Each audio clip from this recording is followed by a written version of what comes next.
बिस्मिल्लाहिर्रहमानिर्रहीम। अस्सलाम वालेकुम दोस्तों, उर्दू पेजी चैनल में हम आपको खुशामदीद कहते हैं।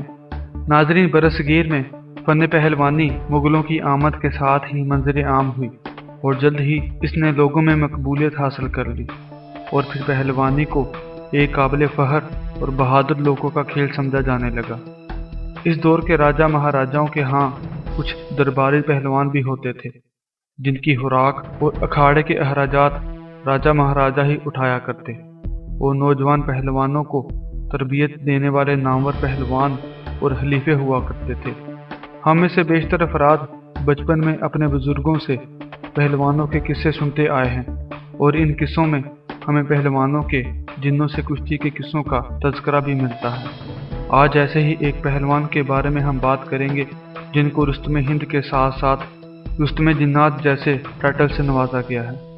वीडियो शुरू करने से पहले नए आने वाले दोस्त अहबाब से गुजारिश है कि हमारे चैनल उर्दू पेजेस को सब्सक्राइब करके साथ मौजूद घंटी के बटन को दबा दें। नाज़रीन, सदीक पहलवान उन पहले मुसलमान पहलवानों में से एक हैं जिन्होंने 1840 में उस वक्त के हिंदू पहलवान सबदिल और रामदेव जैसे शाहजोर पहलवानों को हराया और रुस्तमे हिंद कहलाया। सदीक पहलवान न सिर्फ महाराजा रंजीत सिंह के दरबारी पहलवानों में से एक थे, बल्कि अपने वक्त के रुस्तमे हिंद भी थे और इनको सदीक गिलगू पहलवान, रुस्तमे जिन्नात या सदीका गिलगू के नाम से भी याद किया जाता है। नाज़रीन, दुनिया में देसी कुश्ती के सिर्फ 2 पहलवान ऐसे गुजरे हैं जो कुआं गेड़ कर पानी निकालते और खेतों को सराब करते थे। इस दौर में टिंड वाले कुएं हुआ करते थे जो बैल जोत कर चलाए जाते थे। हमाम बख्श पहलवान और सदीक गिलगू रुस्तमे जिन्नात पहलवान को अल्लाह ने ऐसी कुव्वत अता फरमाई थी जो कसरत के लिए कुएं गेड़ते थे और ये पहलवान जब जोर करते तो आखिर में 40 पहलवान इनके मुकाबला आ जाते थे। जहां से अपने दौर के नामी ग्रामी पहलवान थक कर अखाड़े में गिर जाते थे, इन पहलवानों की मशक्कत का आगाज वहां से शुरू होता था। हर पहलवान को दिन में कम से कम 5 से 7 घंटे कसरत कराई जाती, जो कि रात 3 बजे शुरू हो जाया करती थी। एक दफ़ा सदीक पहलवान जब सहरी के वक़्त बियाबान वाले रास्ते से रियाजत करके अपने घर जा रहे थे तो रास्ते में उनका सामना एक इंसानी शक्ल में जिन से हुआ, जिन ने सदीक पहलवान से कुश्ती लड़ने को कहा। उस वक्त तो सदीक पहलवान को मालूम न था कि ये एक जिन या देव है। देव ने पहलवान से कहा, पहलवान जी, आपके बड़े चर्चे सुने हैं, तो हो जाए फिर हाथ जोड़ी। सदीक पहलवान एक अल्लाह लोग पहलवान थे।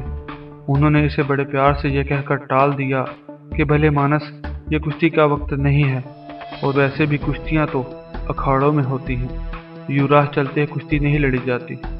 मगर जिन बजिद रहा कि वो कुश्ती करके ही टलेगा। खैर, सदीक पहलवान ने अल्लाह का नाम लिया और कपड़े उतारे बगैर ही जिन से कुश्ती शुरू कर दी। दोनों पहलवान काफ़ी देर तक जोर आजमाई करते रहे। उस्ताद सदीक नहीं जानता था कि मुकाबले में इंसान नहीं एक देव है। अल्लाह की करनी हुई और सदीक पहलवान ने देव को पिछाड़ दिया। अब जो ही देव चारों शाने चित हुआ तो अपनी हबासत दिखाने पर तुल गया और झट से अपनी असल शक्ल में आ गया। सदीक पहलवान ने यह देखा तो सर पर पांव रख कर भाग खड़ा हुआ। वो घर तो पहुंच गया मगर पूरा हफ्ता बुखार की ताप में जलता रहा। नाज़रीन, इस बारे में दूसरी रिवायत यह है कि सदीक पहलवान महाराजा रंजीत सिंह के दरबार से मुंसलिक थे। उनके बारे में ये रिवायत आम थी कि वो जिन्नात वगैरह से कुश्तियाँ करते रहे हैं, जबकि वो मथुरा के 2 भाइयों से कुश्ती लड़े थे। दोनों भाई लंबे तड़ंगे और देव की तरह दिखाई देते थे। एक का नाम काशू और दूसरे का नाम राजू था। काशू पहलवान को सदीक पहलवान ने 3 घंटे की कशमकश के बाद गिरा दिया था। काशू कश्मीरी और पंजाबी जुबान का लफ्ज़ है जिसके मैनी देव हैं, इसलिए बाद दानश्वरों ने इसे कहावत के तौर पर मशहूर कर दिया कि सदीक पहलवान ने देव से कुश्ती जीती थी और इस तरह सदीक गिलगू पहलवान रुस्तमे जिन्नात कहलाए जाने लगे। नाज़रीन, असल में देसी कुश्ती के मादूम होते हुए इस रवायती खेल और फन पर अभी तक सरकारी और गैर सरकारी सतह पर ना कोई मुस्तनद किताब लिखी गई है, ना ही कोई तहकीकी मकाला। बस इस खेल के अरूज और ज़वाल के किस्से सीना बसीना महफूज चले आ रहे हैं। पाकिस्तान बनने के बाद से अब तक ये किस्से इस हद तक धुंधला चुके हैं कि अब इनको तरीही सतह पर मुस्तनद करार नहीं दिया जा सकता।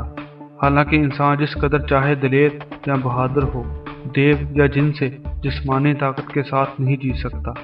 अलबत्ता रूहानी या सफली उलूम की बात और है। वल्लाहु आलम इसमें कौन सा वाक़या सच है, मगर हम अपने नाज़रीन को बता दें कि सिद्दीक पहलवान वाहिद एक ऐसे पहलवान थे जिनको रुस्तमे जिन्नात का टाइटल हासिल है। सिद्दीक गिलकू पहलवान के बारे में ज़्यादा इंफॉर्मेशन नहीं मिल सकी क्योंकि माजी में उनका जिक्र तकरीबन 200 साल पुराना है। उम्मीद है आप लोगों को ये वीडियो ज़रूर पसंद आई होगी। अगर आप ऐसी ही वीडियोस देखना चाहते हैं तो हमारे चैनल उर्दू पेजेस को सब्सक्राइब कर लें और हमें अपनी कीमती राय से ज़रूर आगाह करें, और इस वीडियो को अपने दोस्त अहबाब के साथ व्हाट्सएप एंड फेसबुक पर ज़रूर शेयर करें। फिर मुलाकात होगी एक नई वीडियो के साथ। तब तक अल्लाह हाफिज़।